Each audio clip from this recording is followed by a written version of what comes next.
אבא של אבא. לנהל קריירה, חיים וגם להיות אבא מעורב. זה אפשרי? הכירו את טין טוקרס.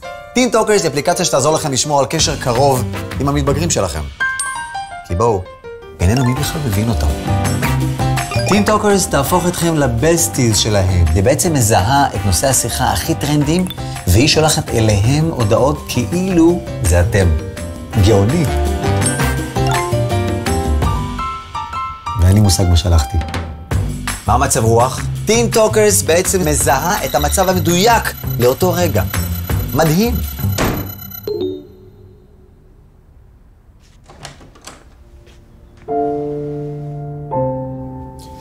או שאולי פשוט נתקשר באמת עם הילדים שלנו. במיוחד בשנה האחרונה מתבגרים רבים חווים אתגרים נפשיים ורגשיים. עמותת אנוש מזמינה אתכם לשים לב, לשוחח איתם, ולמנוע בעיות נפשיות בעתיד. איך עושים את זה נכון?